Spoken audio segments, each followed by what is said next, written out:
Números capítulos 33 a 35. Vamos analisar primeiro os capítulos 33 e 34 juntos, pois tratam das fornadas do deserto e os limites de Canaã.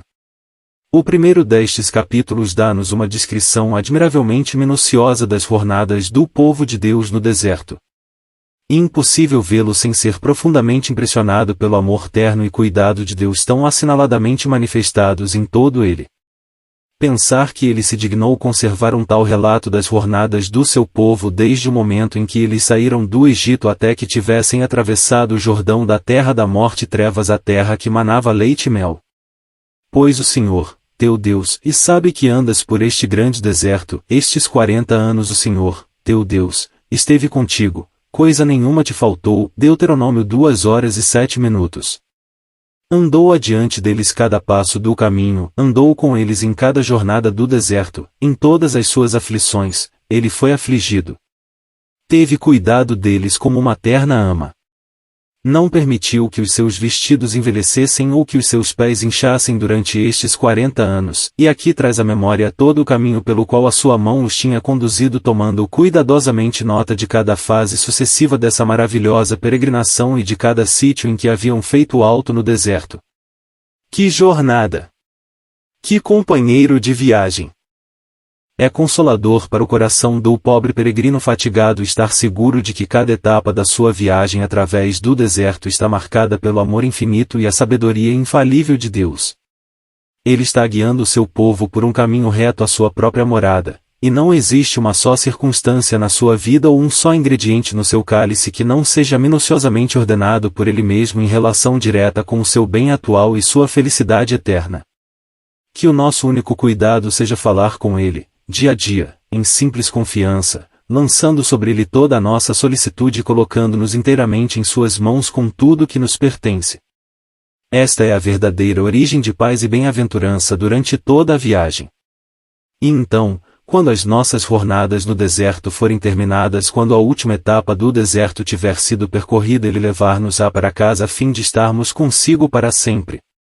O capítulo 34 dá os limites da herança como são traçados pela mão do Senhor. A mesma mão que havia dirigido as suas jornadas fixa aqui os limites da sua habitação. Mas eles nunca tomaram possessão da terra como Deus havia dado. Ele deu-lhes toda a terra, e deu-lhe para sempre.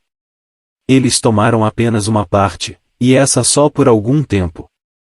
Mas, bendito seja Deus, o momento aproxima-se em que a semente de Abraão entrará na posse plena e eterna daquela formosa herança da qual estão no presente excluídos. O Senhor cumprirá certamente todas as suas promessas e guiará o seu povo a todas as bênçãos que lhes estão asseguradas no concerto eterno, esse concerto que tem sido retificado com o sangue do Cordeiro. Nenhum jota nem um tio faltará. Tudo o que tem sido dito. As suas promessas são todas sim e amém em Cristo Jesus, o qual é o mesmo ontem e hoje e para sempre. Todo louvor seja dado ao Pai e ao Filho e ao Espírito Santo. Números capítulo 35. Neste capítulo, se destaca as cidades dos levitas. As primeiras linhas deste interessantíssimo capítulo põem diante de nós a misericordiosa disposição que o Senhor fez a favor dos levitas, seus servos. Cada uma das tribos de Israel tinha o privilégio, para não dizer que estavam obrigadas, de proporcionar aos levitas, segundo a sua capacidade, certo número de cidades com os seus arrabaldes. Todas as cidades que dareis aos levitas serão 48 cidades, juntamente com os seus arrabaldes.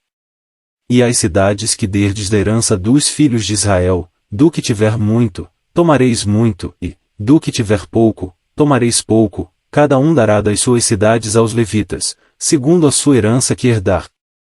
Os servos do Senhor dependiam inteiramente dele para a sua porção. Não tinham herança ou possessão senão em Deus. Bendita herança! Precioso lote! Não há nenhum outro semelhante, segundo o juízo da fé. Bem-aventurados todos os que podem realmente dizer: o Senhor é a porção da minha herança e do meu cálice. Salmos 16 verso 5.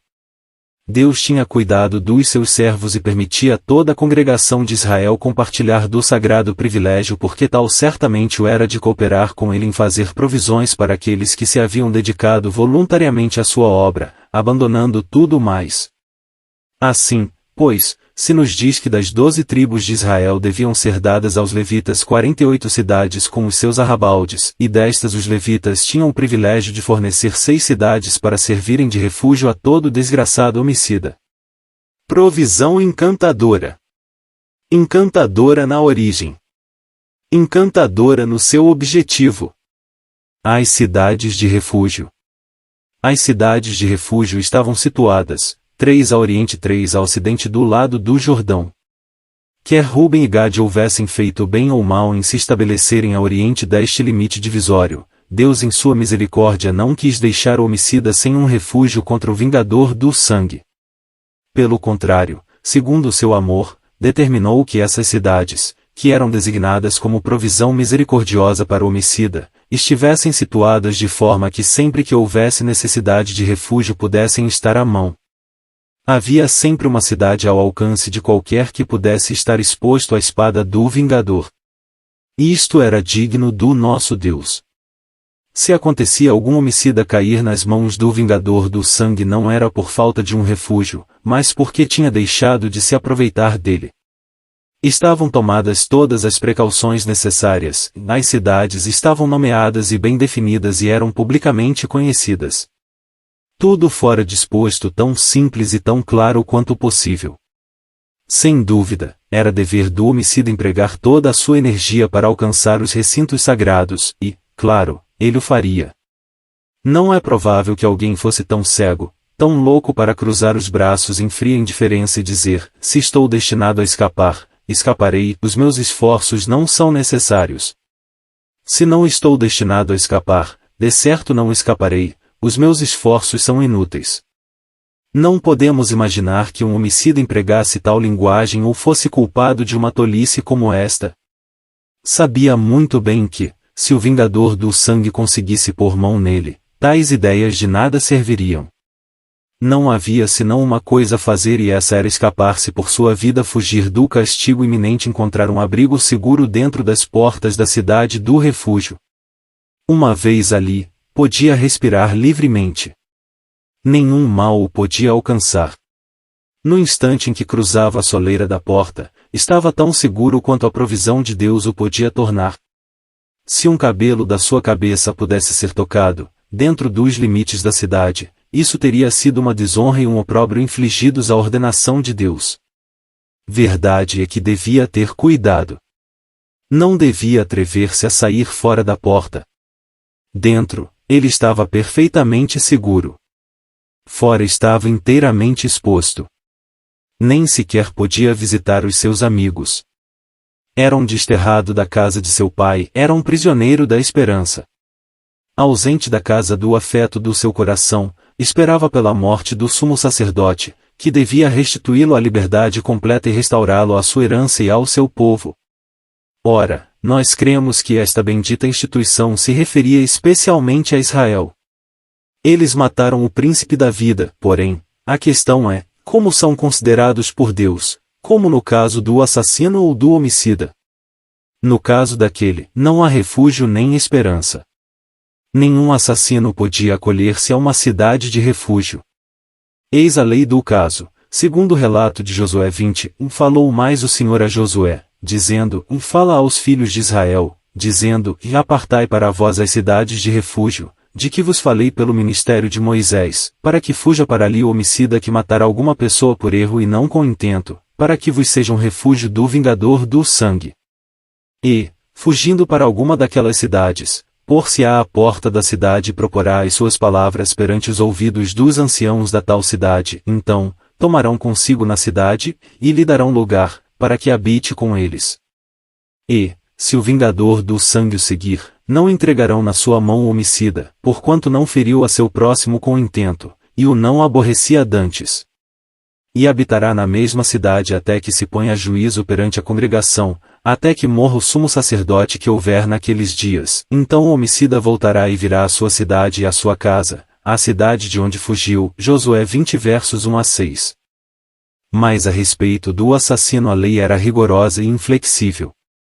Ou, se a ferir com instrumento de madeira que tiver na mão, de que possa morrer, e ela morrer, homicida é, certamente morrerá o homicida.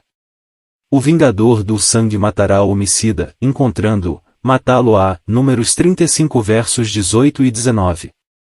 O homicida involuntário, Israel sob a graça. Israel, pois, pela graça maravilhosa de Deus, será tratado como um homicida e não como um assassino. Pai, perdoa-lhes, porque não sabem o que fazem. Estas poderosas palavras subiram aos ouvidos e ao coração do Deus de Israel. Foram ouvidas e atendidas. Nem nós devemos supor que a resposta foi esgotada na sua aplicação no dia de Pentecostes. Não, é ainda válida e a sua eficácia será ilustrada na história futura da casa de Israel. Esse povo está atualmente debaixo da custódia de Deus. Estão desterrados do país e da casa de seus pais. Mas o tempo vem em que serão restaurados à sua própria terra, não pela morte do sumo sacerdote, bendito seja o seu nome imortal. Ele não pode jamais morrer, mas deixará o posto que agora ocupa e apresentar-se-á com um novo caráter, como sacerdote real, para se assentar sobre o seu trono. Então, o exilado voltará à sua casa a longo tempo perdida e à sua herdade abandonada. Mas não antes, de contrário seria ignorar que tinham matado o príncipe da vida, o que seria impossível. O homicida tem que permanecer fora da sua possessão até ao tempo determinado, mas não é para ser tratado como assassino, porque o seu ato foi involuntário. Alcancei misericórdia, diz o apóstolo Paulo, falando como um exemplo para Israel, porque o fiz ignorantemente, na incredulidade. 1 Timóteo 1 verso 13. E agora, irmãos, diz Pedro, eu sei que o fizestes por ignorância, como também os vossos príncipes. Atos 1 verso 17. Estas passagens, unidas à intercessão preciosa de aquele que foi morto, colocam a Israel, da maneira mais distinta, no terreno do homicida e não no terreno do assassino. Deus deu um refúgio e abrigo para o seu povo muito amado, e a seu devido tempo eles regressarão às suas habitações desde tanto tempo, perdidas, na terra que o Senhor deu como um dom a Abraão, seu amigo para sempre. Cremos que tal é a verdadeira interpretação da cidade de refúgio. Se devêssemos considerá-la como susceptível de ser aplicada a um pecador que se refugia em Cristo, só podia ser de uma maneira muito excepcional, visto que nos encontraríamos rodeados por todos os lados por pontos de contraste em vez de pontos de semelhança. Pois, em primeiro lugar, o homicida, na cidade de refúgio, não estava isento de juízo, como lemos em Josué 20 verso 6. Mas para o crente em Jesus não existe e não pode haver juízo, pela razão mais simples de todas as razões, que Cristo sofreu o juízo em seu lugar. Por outro lado, havia também a possibilidade de o homicida cair nas mãos do vingador caso se aventurar sair fora das portas da cidade. O crente em Jesus não pode perecer jamais, está tão seguro como o próprio Salvador. O homicida por ignorância. Por fim, quanto ao homicida, era uma questão de segurança temporária e de vida neste mundo. Quanto ao crente em Jesus, é uma questão de eterna salvação e vida eterna no mundo vindouro. De fato, em quase todos os pormenores, é mais um notável contraste e não uma semelhança. Um só ponto importante é comum a ambos os casos, e este é a exposição de perigo iminente e a urgente necessidade de fugir para o refúgio. Se teria sido para a loucura por parte do homicida deter-se ou hesitar por um momento antes de se encontrar seguramente abrigado na cidade de refúgio, é certamente maior loucura, sim, o cúmulo da demência por parte do pecador, tardar ou hesitar em se dirigir a Cristo. O vingador do sangue podia talvez lograr deitar mão ao homicida até mesmo se ele não tivesse na cidade, mas o juízo deve alcançar o pecador sem Cristo. Não existe possibilidade de escapar, se existe apenas a espessura de uma folha de ouro entre a alma e Cristo. Que pensamento solene! Possa ele ter a sua própria importância para o coração do amigo que estiver ainda em seus pecados. Que não encontre um só momento de descanso enquanto não tiver buscado refúgio pela esperança que lhe é apresentada no Evangelho. O juízo está iminente, juízo seguro, certo, solene. Não é apenas que o vingador pode vir, mas que o juízo há de cair sobre todos os que não têm Cristo. Ó, amigo inconvertido, descuidado e frívolo! Se este volume for parar às tuas mãos, escuta a voz de advertência. Escapa por tua vida. Não te detenhas, nós te rogamos. Demorar é demência. Cada momento é precioso. Não sabes a hora em que pode ser cortado pela morte e levado àquele lugar em que não há nenhum raio de esperança, nem sequer o mais tênue pode visitar-te o lugar de noite eterna, eterna desgraça, eterno tormento, o lugar onde o bicho não morre e a chama nunca se extingue. Prezado amigo, permite que te supliquemos nestas linhas finais do nosso volume. Vem, agora, tal como estás, a Jesus, que está de braços abertos e coração amoroso pronto para te receber, para te dar refúgio e te abençoar, com todo o amor de seu coração e a perfeita eficácia do seu nome e do seu sacrifício. Que Deus o Espírito Santo, por meio da sua irresistível energia, te leve, mesmo agora, a vir a Jesus. Vinde a mim, diz o amantíssimo Senhor e Salvador, e eu vos darei descanso. Palavras preciosas. Possam elas cair, com poder divino, sobre muitos corações cansados. Terminamos aqui as nossas meditações sobre esta maravilhosa porção do Livro de Deus. Referimos já ao capítulo 36 nos nossos comentários sobre o capítulo 27 e, fazendo-o, sentimos-nos vivamente impressionados com o sentimento da profundidade e riqueza do tesouro a que havemos procurado conduzir o amigo e também da excessa debilidade e pobreza das sugestões que temos podido oferecer. Contudo, confiamos em que o Deus vivo guiará por seu espírito o coração e o espírito do amigo cristão ao gozo da sua preciosa verdade, de forma a habilitá-lo mais e mais para o seu serviço nestes últimos dias, para que o nome do Senhor Jesus Cristo possa ser engrandecido e a sua verdade mantida em poder vivo. Que Deus, em sua abundante misericórdia, nos conceda isto, por amor de Cristo.